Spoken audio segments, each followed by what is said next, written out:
बेटी जा रहे थे किसी रास्ते पर, उनको तेज बाढ़ का पानी मिल गया। दोनों घबरा गए, कैसे निकलेंगे, तेज बाढ़ का पानी बह रहा है।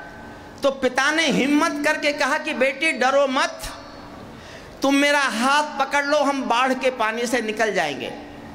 बेटी ने छूटते ही कहा पापा मैं आपका हाथ नहीं पकड़ूंगी, आप मेरा हाथ पकड़ लो। पिता ने कहा बेटी क्या फर्क पड़ता है, तुमने मेरा हाथ पकड़ा या मैंने तुम्हारा हाथ पकड़ा, अब समझ जाओ। तो एक एक व्यक्ति की ताली सुनना चाहता हूं। पिता ने कहा बेटी क्या फर्क पड़ता है, तुमने मेरा हाथ पकड़ा या मैंने तुम्हारा हाथ पकड़ा। बेटी ने कहा पापा बहुत फर्क पड़ता है, मैं किसी मजबूरी में, अपने स्वार्थ में आपका हाथ छोड़ भी सकती हूं, लेकिन एक बाप अपनी बेटी का हाथ किसी हाल में कभी छोड़ नहीं सकता। आपके नेता अगर इतने लोकप्रिय हैं और आपका हाथ अगर पकड़ लिया है तो फिर चिंता क्या है अगले चुनाव।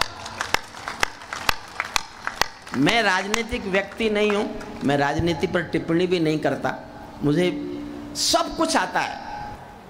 मैं 39 साल प्रोफेसर रहा हूं कानून का, बस मुझे राजनीति नहीं आती क्योंकि ये इतनी अच्छी है, मैं इसे कभी सीख ही नहीं पाया।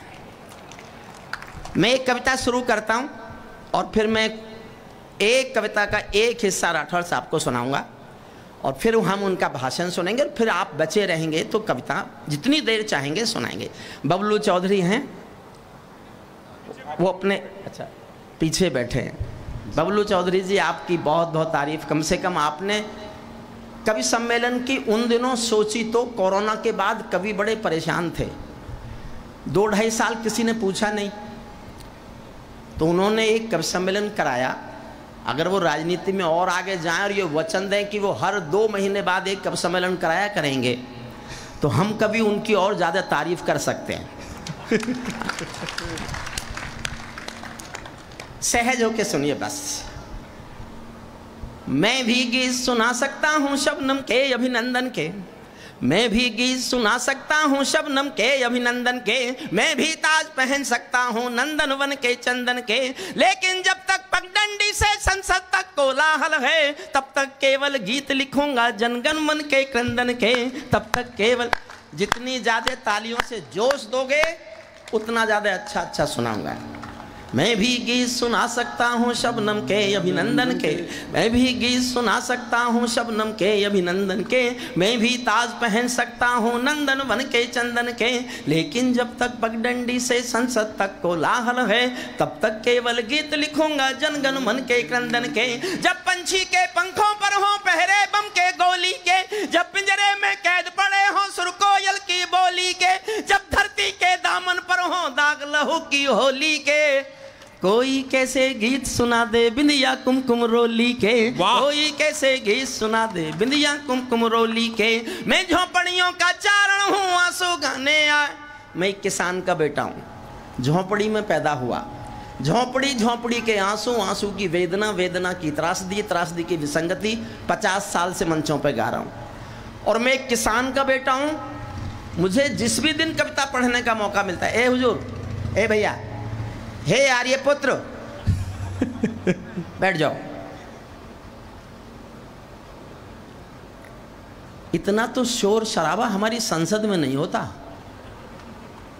ये कोई पार्लियामेंट है जिसका मन करता है उठ के चल देता है? थोड़ी देर बैठिए, थोड़ी देर सुनिए। झोपड़ी का किसान का बेटा हूं मैं, और जिस भी दिन कविता पढ़ने का मौका मिलता है और मेरे सामने मुझे कुछ किसान दिखते हैं तो मैं बताता हूं मैं किसान का बेटा हूं। जानते हो क्यों बताता हूं? मैं एक बार लाल किले में कविताएं सुना रहा था, चौधरी देवीलाल हरियाणा के मुख्यमंत्री थे, मेरी कविताएं सुनी, मंच पर आ गए, माइक पर आकर बोले अगला प्रधानमंत्री किसान का बेटा होना चाहिए। मैं उसी दिन से देश को बताता घूम रहा हूं मैं किसान का बेटा हूं।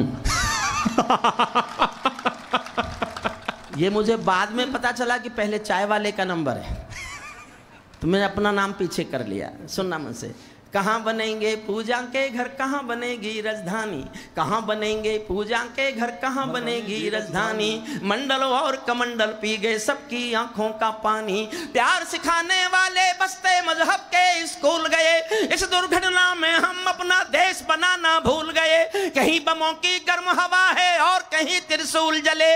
सांझ चिरैया सूली टंगे, पंछी गाना भूल चले। आँख खुली तो पूरा भारत नाखूनों से त्रस्त मिला।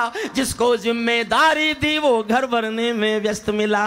जिसको आप जल्दी कर जाते हैं ताली बजाने में। जिसको जिम्मेदारी दी वो घर भरने में व्यस्त मिला।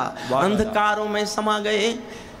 छठी लाइन आपके दिल में तीर की तरह चुभे तो मैं इतनी तालियां सुनना चाहता हूं जिससे हरीश हिंदुस्तानी का मन डोलने लगे। ये बजवा नहीं पाए, बड़ी कोशिश करते रहे।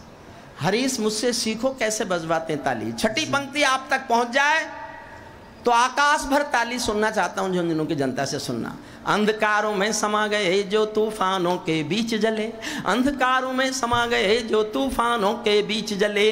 मंजिल उनको मिली कभी जो 4 कदम भी नहीं चले। क्रांति कथानक गौन पड़े हैं गुमनामी की बाहों में। गुंडे तस्कर तने खड़े हैं राजमहल की राहों में। यहाँ शहीदों की पावन गाथाओं को अपमान मिला।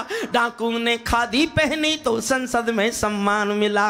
डाकू ने खादी पहनी तो संसद में। अब नंबर लग गया है उनका हमारे उत्तर प्रदेश में। अब नंबर लग गया है, मेरी कविता मारने की कोशिश कर रहे हैं योगी बाबा। डाकू ने खादी पहनी तो संसद में सम्मान मिला। राजनीति में लौह पुरुष जैसा सरदार नहीं मिलता। लाल बहादुर जी जैसा कोई किरदार नहीं मिलता। और मैं राठौर साहब का भी मन मांगूंगा और आप सबका समर्थन। डरना मत, मैं बैठा हूं यहाँ, मैं कहने की हिम्मत कर रहा हूं, आप ताली बजाने का हौसला करना। लाल बहादुर जी जैसा कोई किरदार नहीं मिलता। लाल बहादुर जी जैसा कोई किरदार नहीं मिलता। राजनीति में लौह पुरुष जैसा सरदार नहीं मिलता। अरे गहरे नत्थू खैरे तंत्री बनकर बैठे हैं।